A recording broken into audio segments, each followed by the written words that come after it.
Алға, ұмтыл тек алға, алда қойған мақсатқа, қолсыз еш таянба сен.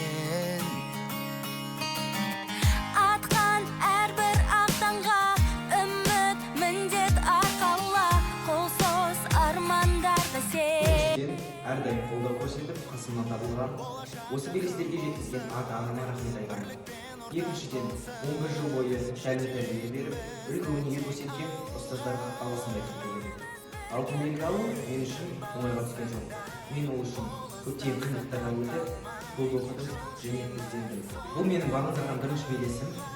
Ары қарай мен ұлттық бірыңғай тестілеуден жоғары балл алғым келеді. Яғни оны басқа сыныптастарыма тілеймін.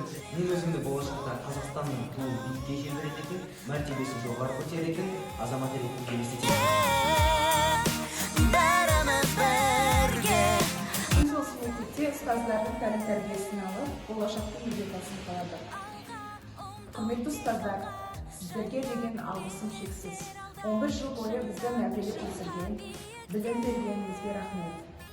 Dear friends, teachers, and everyone around me, congratulations. This is graduation day and I'm so happy you are here with me. I wish you to succeed in that life.